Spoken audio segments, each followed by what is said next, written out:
Throwaway because my girlfriend and some of our friends know my main. I'm a 26M, my girlfriend Alina is 24F, we've been together a little over a year, live in the same city, started seriously talking about moving in and meeting each other's families in a formal way. I'd met her mom/grandparents casually, she'd met my mom, my dad was out of the picture since I was a kid. I'm not a dramatic person and I don't post online about my relationship stuff, but the situation I'm about to describe sounds so ridiculous that every time I try to explain it out loud, I either look like a liar or like I'm inventing the wildest cover story in the world. I swear on everything this is true, and I know how it looks, but I need an outside record of it because my life went from normal to tabloid headline in under a month. The whole thing started the weekend before I was supposed to have dinner with Alina's family to talk next steps. I'd knocked out my errands early and stopped at a coffee shop near the park. There was a line, I was half on my phone, half zoning out, and I noticed the girl in front of me because she laughed at something the barista said and I don't know how to put it except it was one of those laughs that hits you as familiar. Not in a creepy I know you way, more like the sound a song makes when it reminds you of another song. She had this blue baseball cap on, hair pulled through the back, the same weird cowlick I have near the temple that never listens to gel. She turned to ask me what pastry to order because she couldn't decide and we did that quick small talk shuffle, croissant if you want safe, morning bun if you want happy, cinnamon roll if you want a nap at 2 p.m, and for about 60 seconds I felt that cliché lightning bolt, she was funny in the exact rhythm I'm funny, we finished each other's sentence about soccer, we both played fullback, and I felt that old single guy muscle reflex like oh I'm going to ask for her number. But two things hit me at the same time. First, I had a girlfriend I love and respect and I'm not a cheater. Second, as soon as she turned and really faced me, I saw my own mouth on her face. Same top lip, same stupid tiny scar on the left from falling off a bike at 8, mine is more obvious, hers is faded but in the same spot, same brown eyes with that slightly lighter ring around the iris. It was like looking at a cousin you hadn't met yet and realizing the family tree can be loud. I brushed it off as humans look alike sometimes, we ordered, and I went to the end of the bar to wait. Then the barista called order for Kira, and my stomach did that elevator drop because that is my grandmother's name, not a super common one. I said hey, weird coincidence, my grandma's Kira, and she lit up and said no way, mine too. We both laughed and I tried to let it go, but my brain had already started doing math I didn't ask it to do. My dad, who I haven't seen since I was 9, is the chaotic variable in my family. Mom always said he was charming and unreliable in equal measure, and when he left, he didn't just leave, he vanished into a fog of vague. He moved west and he's figuring himself out. I know he had a past life before my mom, and I know there were fights about old girlfriends that had history deeper than anyone admitted to me. Every now and then an aunt would make a joke that wasn't a joke about my dad being the kind of guy who shows up with stories and leaves with secrets. So when this girl, this funny stranger with my mouth, said her grandma's name and the syllables landed in the same place as mine, the back of my neck buzzed. I asked for her last name in that harmless-seeming "oh maybe our families know each other" way, and when she said it, my breath actually caught. It's the last name my dad's mom had before she married. It's printed on the back of 2 old photos I grew up seeing on my mom's dresser. I repeated it back and she said yeah, we're the only ones in the state, my grandpa jokes that it keeps robocallers away, and it felt like the entire cafe got quieter. I told myself not to be insane. People share names. Faces echo other faces. But then she said, this is so random, my mom always said I probably have half-siblings out there because my bio dad was a ghost, and I almost dropped my coffee. We took it to a table. She said her mom got pregnant in her early 20s, the guy was charming and unreliable, those exact words, and by the time she was born he was already a memory. She tried looking him up once or twice, no luck, wrong addresses, disconnected numbers. I sat there hearing my own family biography read back to me with different street names. I told her my dad's first name and watched the way her eyebrows moved. She told me hers and I swear it felt like a coin landing on the same face twice in a row. We both did the "this is too weird not to check" thing and pulled up those cheap DNA test kits on our phones. She said, if we're making bad decisions today, let's at least make a useful one, then laughed and bought 2 kits on the spot, one delivered to my place, one to hers. We exchanged numbers under the pretense of family research and that was the minute, right there, I drew a line in my head, this was not a flirting moment, this is not a what if moment, this is a holy hell, you might be my family moment. I left that coffee shop shaking. I sat in my car and stared at my steering wheel and said out loud, you're not insane, and then you might be insane, and then I called my mom. She went very quiet and then very protective. She asked me to come over. I drove and sat at her kitchen table and told her everything from the laugh to the name to the scar. She looked like someone had reached through time and flicked a light on she had been trying not to look at. Long story short, she confirmed there were rumors, there was an on-again off-again girlfriend before her with the same grandmother's name, there were fights she never wanted to revisit. She was kind about it, she said if this girl turns out to be my sister, then that's not my fault or hers, it's my father's inability to close doors before opening new ones. We agreed to wait for the DNA kit before I told anyone else because my brain already felt like a plate spinning act and I didn't want to drop everything at once. It took 10 days. 10 long days where I kept texting with this girl, we switched to calling each other possible sibling like a weird podcast title, sharing dumb childhood stories, comparing notes on our mutual hatred of olives and our identical tendency to tap a pen 3 times before writing tests. It got to the point where I didn't need the results to tell me what my bones already knew. When the email hit, we both texted open, at the same time, counted to 3 on the phone, and clicked. Half-sibling, 26. 8% shared DNA. There it was in black and white. The relief and horror happened at the same time. Relief because I hadn't invented a connection and I could stop feeling like a jerk for feeling that initial chemistry. Horror because I had, for a whole 60 seconds in a coffee line, wanted my sister. We talked for hours. We cried a little. We said all the disclaimers, no pressure to be close, boundaries, this is not a rom-com, it's a family tree with a plot twist. We decided to tell our moms the same day and leave our dad out of it unless one of us wanted to chase that ghost later. And then my life did that thing where timing chooses chaos on purpose. I was supposed to meet Alina's family that Sunday for a Let's Plan a Move-in Timeline dinner. I didn't want to go into that dinner with a bomb tucked in my back pocket, but I also didn't want to scream, hey, I just found my half-sister and I've been spending time with her on Alina without proof, context, and a calm conversation where I could say the whole thing start to finish. I told myself I would sit Alina down Saturday, show her the DNA email, tell her I wanted her involved as soon as she was ready, and that there was a reason I hadn't blurted it earlier, because I needed to be sure I wasn't dragging our relationship into a mess built on a hunch.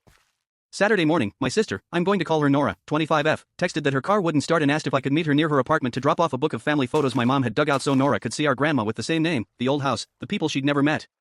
It was supposed to be a 20-minute handoff in daylight with a hug and a talk soon. I said yes. We met at a cafe on the corner from her place because the tow truck was on its way and she needed somewhere to sit. We grabbed iced coffees, sat by the window, flipped through the album, pointed at noses and chins and the way our grandfather's ears looked like they were borrowed off another person. It was warm and good and not weird. When her toe showed up, she hugged me, one of those relief hugs you give when something huge shifts and your body is catching up, and I left to go to my car thinking tonight I tell Alina everything. I didn't know Alina's cousin lived on that block. I didn't know she'd seen us inside, recognized me, snapped a photo through the glass of me and a pretty woman laughing and leaning in, and texted it to Alina with "So, you're mad at Greenleaf RN." I didn't know Alina would read it, feel her stomach drop, and call her mom because she has a small circle of mom, grandparents, little sister, and those are the calls she makes when she's scared. I didn't know her mom would answer with gasoline in both hands and say things about me she'd always kept polite around me. I didn't know any of this until I got 3 missed calls and 5 messages from Alina ranging from "Where are you?" to "Who is she?" to "Do you think I'm stupid?" to nothing at all. My heart sank in that very specific way where your ears ring and your fingers go cold. I called, she didn't pick up, called again, straight to voicemail, texted "I need to explain, please," and got back "Don't bother." I drove to her place. Her mom's car was out front. Her grandma's curtains were open. I walked up the steps feeling like a criminal about to turn himself, and even though my chest kept saying "Tell the truth and breathe." Alina opened the door before I could knock and I saw in her face that the version of me she'd loved had been replaced by a version she didn't recognize. Before I could speak, her mom stepped up behind her and said, "Clear and mean, we saw you, and if you think my daughter is going to sit here while you go around town," and then she said a phrase I'm not going to repeat verbatim because it's the ugliest way I've ever heard it put, but the gist was she accused me of sleeping with my sister. I stood there with my folder, DNA printout, the photo album like a door-to-door truth salesman, and realized there was no way to say a sentence that wild and be believed without witnesses or time. I asked to talk. Alina shook her head. Her mom kept talking. Her grandma looked like she wanted to sink into the carpet. The only thing that came out of me was, "Please let me show you the email," and Alina said you could fake that in Photoshop in 5 minutes and shut the door. I sat on the steps for a long time. Then I went home and called the one person who has been level-headed since middle school, my best friend Leo, 26M. I told him everything. He said, "Okay, we're not going to let this spiral," and put his girlfriend Mia, 25F, on speaker because she and Alina have always gotten along, and Mia said, "I'll reach out to her calmly, no drama," and for the first time that day I exhaled enough air to stand up. I know Reddit loves tidy endings, but I'm not there yet. Right now, I have a girlfriend who thinks I cheated, a mom who was bracing for my dad's pass to knock on her door, a brand new sister who just wanted a big brother and accidentally set off a grenade, and 2 friends who said they'd help talk to Alina because her world is small. It's her mom, her grandparents, and her little sister. She doesn't have a huge friend circle, and when the people you trust most hand you a story, sometimes you believe the story even when it's poison. I'm posting this because I need to write a clean version of events before the group chats rip it into confetti, and because tomorrow Leo and Mia are going to try to sit down with Alina, and I need to be very sure I'm doing this right. I didn't cheat. I didn't lie about Nora. I just waited for a piece of paper before dropping a meteor on my girlfriend's lap, and the meteor landed on its own anyway. I'll update if anyone is still reading after part 1, but that's where I am, accused of the worst thing imaginable with the only defense being a truth that sounds like a lie. The next day felt like walking through molasses. I barely slept, barely ate, just stared at my phone waiting for something, anything, from Alina. Nothing came. The silence was the kind that screams. When you've been with someone over a year, you know their rhythms, when they wake up, when they check socials, when they usually text you good morning. None of that happened. Instead, my phone lit up with one notification from Mia, "We're going to talk to her tonight. Don't text her for now, let her calm down." I paced my apartment like a trapped animal. Every part of me wanted to drive to her house and shake the truth into the air until it finally landed, but I knew showing up again would only fuel her mom's narrative that I was desperate and hiding something. So I sat there with my folder of proof on the coffee table like it was a life raft, flipping through the DNA printout over and over until the numbers blurred. At lunch, my mom called. She asked if I'd eaten, no, if I'd slept, no, if I regretted anything, yes and no. I told her what Alina's mom had said at the door. My mom went quiet for a long moment, then said, "That woman doesn't want to believe you. She wants a villain she can point at so her daughter doesn't ask harder questions about trust." That hurt because it was true. Alina's whole world is her mom, her grandparents, and her little sister. If her mom says the sky is green, she believes it until proven otherwise. Even knowing that didn't make it easier. The idea that Alina might actually believe I was sleeping with Nora made me want to throw up. I'd only known Nora a few weeks. We'd hugged twice. We'd texted about family recipes and childhood sports. And now the one person I loved most thought I turned that into something disgusting. Around 6, Leo called. "We're at her place," he said. I could hear Mia in the background, gentle voice, trying to calm someone down. I waited, knuckles white on my steering wheel in the parking lot outside my building because I couldn't sit still. 40 minutes later, Mia called back. Her voice was tight. She doesn't believe you. Yet. But she listened. That's something. I asked what Alina said. Mia sighed. She kept repeating what her mom told her. That the photo her cousin sent was proof. That the way you and Nora looked at each other wasn't brotherly. That no guy spends that much time with a random woman unless he's hiding something. We told her the whole story. The DNA test. Your mom confirming the history. The fact that you came to us first, not last. She looked confused. Torn. But every time she leaned toward trusting you, her mom shut it down. Her mom even said, and I quote, "Men will say anything when they're caught." I rubbed my forehead until it hurt. So what do I do? Give her space, Mia said. Keep the proof. Keep your calm. Let us keep talking to her. If you push too hard, she'll retreat to her mom's version because it feels safer. But if you stay consistent, truthful, patient, she'll see the difference. I wanted to believe that. But patience felt impossible when the woman I wanted to marry thought I was sleeping with my own sister. That night, Nora called me. She'd heard from her mom that rumors were spreading through town already, twisted versions of the truth. Someone said we were too close. Someone else said I'd been two-timing Alina. Nora was panicking, crying, saying she didn't want to ruin my life. I told her over and over it wasn't her fault, it was our dad's fault, his mess echoing into our lives decades later. She sniffled and said, maybe we shouldn't see each other for a while, until it calms down. I hated agreeing, but I did. Because the truth is, the more Alina's mom saw me with Nora, the more ammo she had. And if I had any chance of saving my relationship, I had to let the sister I just found slip back into the shadows for now. I went to bed that night staring at the ceiling, feeling like I was being punished for something I never even chose. 2 days later I finally heard from Alina, but not in the way I hoped. She sent me one text, "My mom says you made the whole sister thing up so you don't look guilty." Is that true? I sat there staring at the screen like someone had just punched me in the chest. After everything, after the DNA test, after me trying to involve my mom, after Leo and Mia literally sitting down with her mom had still convinced her that the entire story was some elaborate cover-up. Like I had photoshopped fake DNA results, recruited a random girl, and built a whole family tree lie just to explain away cheating. I typed a dozen responses and deleted them all. Everything sounded defensive or desperate. Finally, I just sent back, "No, it's not true. I would never lie to you about this. I have all the proof you need, and I'm ready to show you whenever you're ready to actually see it." She didn't reply. Later that evening Leo called, voice low. "Her mom's doubling down," he said. "Mia went over again this afternoon to check in. Apparently her mom keeps repeating that you're manipulative, that you're trying to gaslight the whole family, that it's the oldest trick in the book to say you're related to the woman you're cheating with." Alina's rattled. She doesn't know what to believe. Hearing that broke something in me. Because if I'm being honest, I knew this wasn't just about the photo or the hug anymore, it was about trust. About whether Alina trusted me more than she trusted her mom. And right then, I wasn't winning that battle. I told Leo the first didn't know how much longer I could do this. He pushed back. "Don't give up, man. You know the truth. Mia and I know the truth. Your mom knows the truth. Eventually Alina will see it too. Her mom can't shield her from reality forever." But it didn't feel that way. It felt like I was losing her inch by inch, like every hour she spent in that house was another brick in the wall between us. That night, my phone buzzed again. This time it was Alina's little sister, let's call her Kat. She'd always liked me, always slipped me memes or asked me for advice about school. She wrote, "I don't think you're lying. Mom just hates admitting she's wrong. Please don't give up on Alina yet." I nearly cried reading that.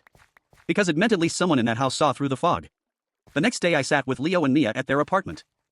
I laid it all out, the DNA results, the photo album, even screenshots of texts between me and Nora where we literally called each other possible sibling weeks before the test came back. Mia shook her head. If Alina saw all this without her mom in the room, she'd believe you. I'm sure of it. But as long as her mom keeps poisoning the well, she'll doubt you. Leo leaned forward. So we changed the setting. She trusts us, right? Let us invite her over here, just us, no mom. You come later, after we've had time to walk her through it calmly. That way it's not you versus her mom, it's you plus us showing her proof without the shouting in the background. It sounded like a plan. It sounded like maybe the only chance left. That night I texted Alina, "Leo and Mia want to talk with you, just them. No pressure, no drama. Please go." She didn't answer right away, but an hour later Mia messaged me, she said yes. Tomorrow evening. For the first time in days, I felt like maybe I had a shot at pulling her back from the edge. But I also knew, if this didn't work, if she still chose her mom's version of events over mine, then I'd have to ask myself the hardest question of all. Can you build a future with someone who doesn't believe you even when the truth is staring them in the face? The next evening I sat in Leo and Mia's kitchen pretending to drink water while my stomach felt like it was folding itself in half. Alina was supposed to come over at 7, but Mia texted at 6:50, "She's here, don't come yet. We'll talk first." So I sat there in the next room, heart pounding, listening through the thin apartment walls. Mia started gently, like she always does. "Alina, we care about you. You know that. We wouldn't be here if we didn't. But you have to understand, what you saw in that photo, it's not what your mom is telling you it is. He's not lying to you. We've seen the proof." Alina's voice cracked, tight and defensive. That's exactly what he'd want you to believe. My mom says men will always twist things when they're caught. And that girl, she doesn't even look like him that much. What if they just, I don't know, made it up? Leo cut in, sharper than Mia. Alina, come on. You've known me half your life. Do you honestly think I'd sit here defending him if this was some scam? He came to us with the DNA results, with the emails, with everything, before any of this blew up. He was panicking because he didn't know how to tell you without hurting you. Silence. I pictured her face, brows knitted, eyes darting like they do when she's trying not to cry. Mia pressed softly. Look, I get that your mom wants to protect you. But she's not being fair. She's making you believe something disgusting about someone who loves you, and it's not true. We saw the report ourselves. That girl, Nora, is his half-sister. Not some fling. Not some mistress. His sister. The hug in that photo was two people realizing they'd found family, not sneaking around behind your back. Finally Alina spoke, voice trembling. Then why didn't he tell me sooner? Why did I have to find out from a picture my cousin sent me? If he trusted me, if he loved me, why not just say it? And there it was, the question I'd been dreading. Because she wasn't wrong. I had waited. I had told myself I needed the DNA proof before dropping it on her, but in her shoes, all she saw was a secret. Leo answered before I could. Because he knew exactly how insane it would sound without evidence. If he came to you with, hey, I met this girl at a coffee shop and she might be my sister, what would you have thought? You'd have thought he was lying.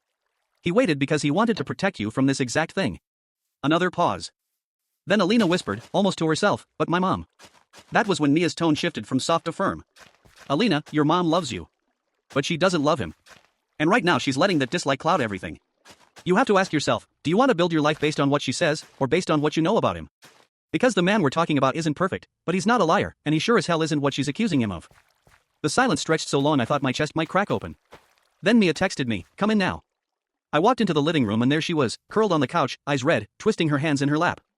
She didn't look at me right away. I sat across from her and put the folder on the table between us. This is it, I said quietly. The DNA results. Screenshots of our texts from before we even knew. The photo album with pictures of my grandma. Everything. Please, just look. Not for me, for you. So you know the truth, not just what anyone tells you. Her eyes flicked to the folder, then back to me. And for the first time in a week, she didn't look angry. She looked scared. Alina didn't touch the folder at first. She just stared at it like opening it might set her whole life on fire. I could see the war happening behind her eyes, wanting to trust me, but hearing her mom's voice echoing every ugly phrase. Finally, she reached out and slid the top page closer. The DNA report. Cold black letters on white paper. 26.8% shared DNA. Half-sibling. Clear as day. Her hands trembled as she read it. You could fake this, she whispered, almost like she was testing herself. I could, I said, steady. If I wanted to waste weeks of my life creating fake lab reports and screenshots and dragging my mom and best friends into an elaborate con. But I didn't. Because this is real. Mia leaned closer, her voice soft. Alina, I saw the email myself. He didn't fake it. We double-checked. This isn't a trick. Alina flipped to the screenshots of texts between me and Nora. Jokes about olives. Possible sibling nicknames. Dates and times from weeks before the photo her cousin sent. Her lip quivered. This doesn't make sense, she muttered. Why would my mom say? She stopped herself, biting the inside of her cheek. Because your mom wants to protect you, Leo said carefully. But she's protecting you from the wrong thing. She thinks she's saving you from being cheated on, when really, she's pushing you away from the man who actually loves you. Her eyes shot to me then, sharp and wet. Then why didn't you tell me the second you met her? Why wait until now? Why let me look like an idiot? That question sliced deep, but I didn't flinch. Because I needed proof. Because I know how insane it sounds to say, I just met my half-sister at a coffee shop. Because I wanted to spare you the doubt, the confusion, the mess. And I messed it up anyway. I should have trusted you sooner. That's on me. But I swear on my life, Alina, I have never cheated on you. Not once. Not ever. And definitely not with my own sister. The words hung heavy. She pressed her fists against her knees like she was trying to hold herself together. My mom says men will say anything when they're caught, she whispered. I leaned forward, voice low but certain. Then don't take my word for it. Take Leo's. Take Mia's. Take my mom's. Hell, take Nora's mom's. Take the DNA labs. If you can't believe me, believe the mountain of evidence stacked in front of you. She broke then. Tears slipped down her cheeks and she covered her face with her hands. I don't know what to believe anymore, she sobbed. I want to believe you, but she's in my head all the time, saying you're lying, saying you're disgusting, saying, she choked on the last word, but I knew what it was. Saying you're sleeping with your sister. Mia moved to her side and wrapped an arm around her shoulders. Hey. It's okay to be scared. It's okay to be confused. But you know him. You know his heart. Don't let someone else's fear drown out what you already know. Alina nodded weakly, tears still streaming. She looked at me finally, eyes raw. If I believe you, if I really let myself believe this, then it means my mom's been lying to me. It means I've been fighting you for nothing. I swallowed hard. It means your mom was wrong. That's all. And people can be wrong even when they love us. She closed her eyes, breathing hard, and for the first time in days I saw the tiniest crack in the wall she'd built around herself. Not belief yet. But not total doubt anymore. The night after showing Alina the proof, I thought maybe, just maybe, we had turned a corner. She didn't hug me, didn't say I believe you, but when I left Leo and Mia's place she looked me in the eyes, and that was more than I'd gotten in a week. It felt like the tiniest thread of connection had survived. I drove home replaying her tears in my mind, hoping they were the beginning of her letting go of her mom's poison. But the next morning everything blew up again. Alina's mom called my phone. I didn't answer. I've learned the hard way that talking to her is like pouring gasoline on a fire, but she left a voicemail that chilled me. She said, loud and slow, you can parade your fake papers in front of my daughter, but you won't fool me. I know what men like you are. I will never let her tie her life to someone who sleeps around, especially with his own blood. If you come near her again, you'll regret it. I sat on the edge of my bed with my head in my hands, shaking. She had crossed from suspicion to full-blown slander, and now she was threatening me. I forwarded the voicemail to Leo. He texted back, save it. You might need it one day. This is bigger than just convincing Alina, it's about protecting yourself too. That afternoon Alina asked me to meet her outside her grandparents' house. I showed up praying for a private moment, but when I got there, her mom was standing on the porch, arms crossed, lips tight. Alina was next to her, looking like she wanted the earth to swallow her whole. Tell him, Alina, her mom said. Tell him you're done. Alina glanced at me, then at her mom. Mom. Her mom cut her off, raising her voice so loud the neighbors peeked out their windows. This man has humiliated you. He's made up stories, dragged strangers into it, brought shame to this family. And now he's got his friends covering for him like little puppets. Do you really want to spend your life with someone who makes you look like a fool? I tried to stay calm, but my chest was burning. With all due respect, ma'am, I haven't humiliated anyone. I told the truth. I brought proof. You're the one turning this into gossip. Her face twisted with disgust. Proof? You call fake printouts and some random girl calling herself your sister proof? Please. If it quacks like a duck, it's a duck. And what I see is a cheater trying to cover his tracks. Alina whispered, Mom, please stop, but her mom talked right over her. That's when something in me snapped. I pulled out my phone, opened the voicemail app, and hit play. Her own voice filled the air, venom dripping from every word about me sleeping around with my own blood and how she'd never let her daughter tie her life to me. The look on Alina's face broke me. Shock. Betrayal. Not at me, at her mom. She turned slowly toward her, voice trembling, You left him that voicemail? You actually said that? Her mom's mouth opened and closed. For once, she had no script. Alina's grandparents had come onto the porch by then, alarmed by the noise. Her grandfather frowned. What's going on out here? Her mom sputtered, He's trying to trick her, can't you see? But Alina cut her off, louder than I'd ever heard her before. No, Mom. He's not tricking me. You are. You've been in my ear this whole time, making me think the worst of him, when all he's done is try to prove the truth. Do you realize what you almost made me throw away? Her mom looked stunned, then furious. Alina. No, Alina said firmly, tears streaming down her face. You don't get to do this anymore. You don't get to decide who I believe or who I love. This is my life, not yours. The silence that followed was heavier than any shouting. Her grandparents just stared, her mom's face crumpled, and I stood there feeling like my heart might finally be able to breathe again. Alina walked down the steps, came right up to me, and took my hand. Her grip was shaking, but it was strong. She whispered, I believe you. And for the first time in weeks, I felt like I hadn't lost everything. For a few days after that confrontation, I thought maybe we'd finally broken through. Alina holding my hand in front of her grandparents, saying she believed me, that felt like the turning point. We went back to my apartment that night, sat on the couch with the DNA report between us like it was a newborn baby we both had to protect, and she cried into my shoulder. She admitted she'd felt insane doubting me, that she hated herself for even entertaining the idea that I could be capable of something so disgusting. She said, I just didn't know who to trust anymore, and all I could do was hold her and tell her I understood. But I underestimated her mom's persistence. 2 mornings later, Alina got a text from a family friend, an older woman from church who's known her since she was little. It said, Sweetheart, I heard what's going on. If you ever need a place to stay, my door is open. You don't deserve this. Alina showed it to me, horrified. She's telling people, she whispered. And she was. Within a week, half the extended family and a chunk of their community had heard some twisted version of the story. Depending on who you asked, I was either a cheater, a liar, or, God forbid, worse. People whispered behind Alina's back at the grocery store. Her younger sister, Kat, got teased at school by kids saying her sister's boyfriend was gross. Even her grandparents, who had been shocked silent the night of the confrontation, started dropping hints that maybe you should slow things down until this all clears up. I could see the pressure crushing Alina. Every time her phone buzzed, she'd flinch. Every time her mom's name popped up on the screen, she'd get pale. One night she broke down and said, What if this never goes away?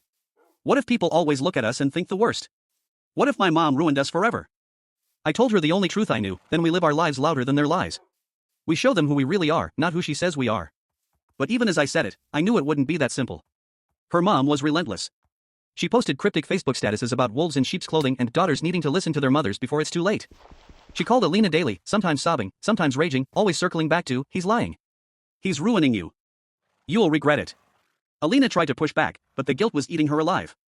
She'd hang up the phone, shake, and then stare at me like she needed me to remind her all over again that she wasn't crazy for believing me. It wasn't fair. I wanted to be her boyfriend, her partner, not her shield against her own family. That's when I realized we couldn't fight this alone. I called Leo and Mia again, told them everything that had happened since the porch blow up. Leo swore loudly enough for the neighbors to hear, then said, "This is harassment. At some point, this isn't just family drama, it's defamation." Mia was calmer but firm, "You need to get ahead of this. If you let her mom control the narrative, it'll define you both. You need to decide together, are you going to step away until she calms down, or are you going to plant your flag and say, we're in this whether you like it or not?" That night, Alina and I sat in my kitchen, lights low, the hum of the fridge the only sound. She looked exhausted, eyes rimmed red. "I don't want to choose between you and my family," she whispered. "You don't have to," I said. "But you do have to choose what's true. And the truth is, I didn't cheat. I didn't lie. I found my sister and my dad's mess spilled into our lives. That's it. If your mom can't accept that, then maybe for now we love each other louder than her noise." Alina stared at me for a long time, then nodded slowly. "Then that's what we'll do. But I'm scared. She's my mom. What if she never forgives me?" I squeezed her hand. "Then she'll have to live with the fact that she tried to destroy something good. And we'll live with the fact that we survived it. It wasn't a victory. It wasn't even peace. But it was a decision, we were going to stand together, even if the world thought otherwise. And deep down, I knew this was only the beginning of the fight. The decision to stand together sounded strong in theory, but in practice it meant waking up every day to new fallout. By the end of the week, it wasn't just whispers or Facebook posts anymore. Alina's mom had gone nuclear. It started small. A cousin of hers who works at the same hospital where Alina's applying for a job suddenly mentioned that people are talking and maybe she should wait until the situation at home settles down. Translation, her mom had been feeding gossip to relatives, who then carried it into places that actually mattered for Alina's career. Then came the phone calls. Alina's grandma, who had mostly stayed out of it, started crying to her on the phone, saying things like, "Your mother is so upset, she says you've chosen a man over your own blood. How could you do this to her?"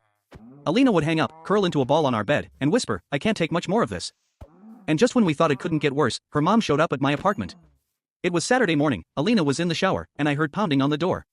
When I opened it, her mom stood there, eyes wild, holding a folder. She pushed past me before I could even say hello. "Alina," she shouted into my apartment. "Get your things. We're going home. This stops today." Alina came out of the bathroom in a robe, stunned. "Mom, what are you doing here?" Her mom slapped the folder onto the counter and snapped it open. "Look at this. Look at these printouts. I talked to a man at church whose nephew is in IT. He says these DNA results can be faked. Anyone with a template can fill in numbers. Do you see how easy it is to make fools of us?" Alina looked from the folder to me, tears in her eyes. "Mom." I stepped in, voice low but steady. "Enough. You can screen lies in your house, but not in mine. You want to doubt me? Fine. But you don't get to barge into my home and humiliate your daughter." Her mom turned on me, face flushed. "Humiliate? I'm saving her. You think I don't know your type?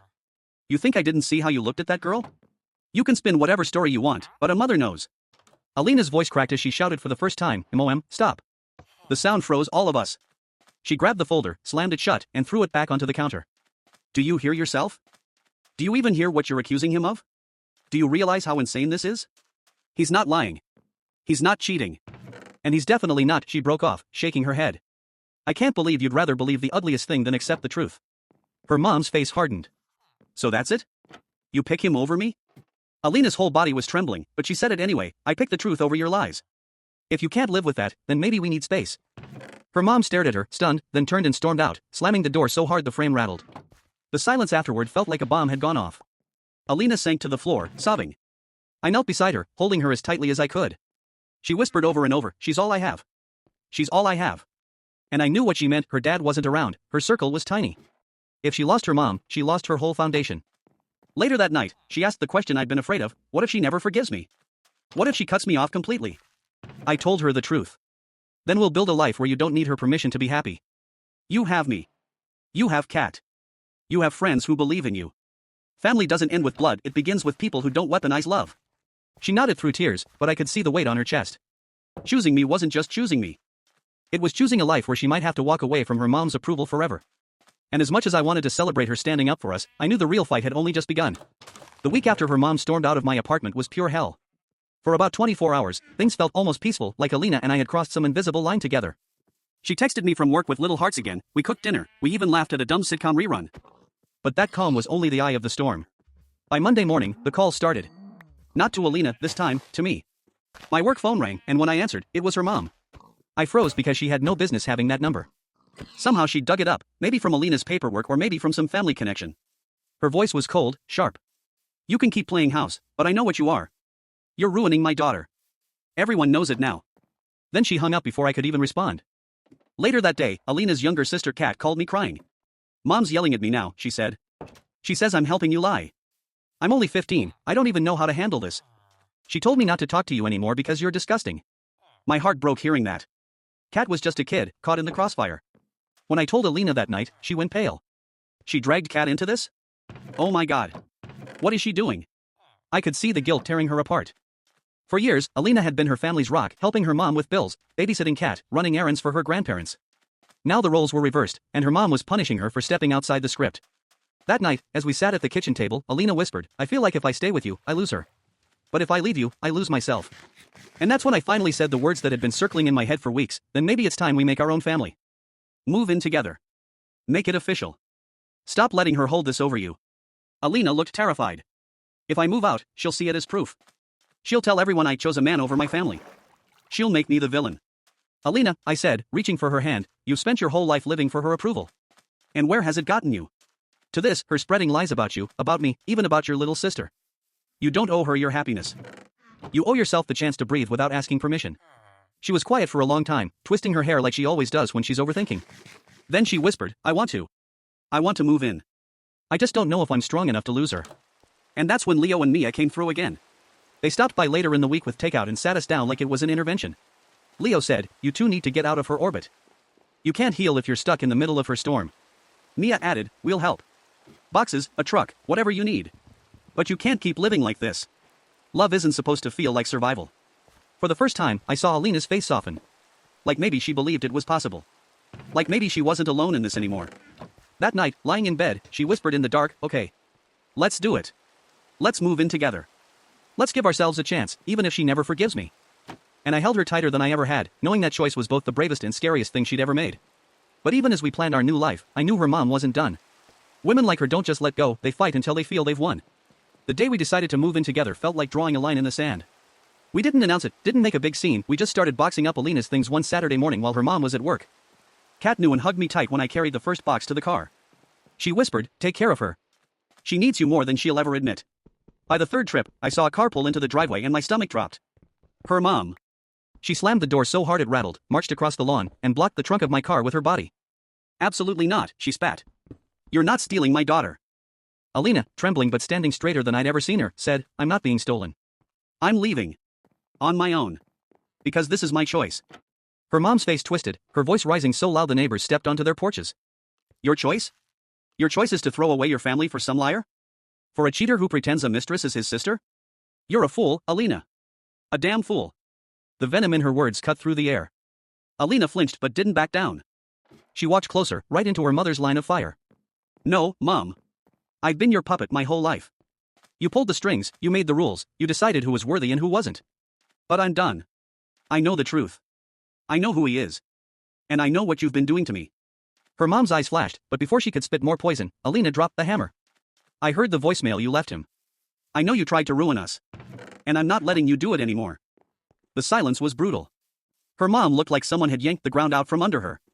For the first time, she didn't look powerful, she looked small. Her grandparents had come outside by then. Her grandfather cleared his throat and said softly, if this is what you want, Alina, then go. Live your life. We'll be here if you need us. Her grandma nodded, tears in her eyes. Alina's mom turned on them, furious. You're just going to let her throw herself away? But they didn't answer. They didn't stop us as we loaded the last box. When we finally drove off, Alina's hand in mine, she broke down sobbing, not just sadness, but release. I did it, she whispered through tears. I finally did it. At my apartment, our apartment now, we stacked the boxes, ordered pizza, and collapsed on the floor among piles of clothes and books. It wasn't glamorous, but it felt like freedom. For the first time in weeks, we laughed without checking our phones. We made plans about where her desk would go, how to split chores, what kind of curtains to buy. Simple, stupid things, but they felt revolutionary. That night, curled up together, Alina whispered, I'm terrified. But I'm also happy. Happier than I've ever been. Even if she never forgives me. I kissed her forehead and said, then we build our own family. One that isn't built on fear or lies. One that's ours. And for the first time, I believed it. We weren't just surviving anymore, we were starting over. Her mom might never forgive us. The gossip might never fully die. But lying there with her in my arms, surrounded by cardboard boxes and chaos, I knew we'd finally chosen each other. And that choice was stronger than anything her mom could throw at us. Because in the end, love isn't about proving yourself to everyone else. It's about finding the one person who believes in you, even when the world screams otherwise. And she believed me.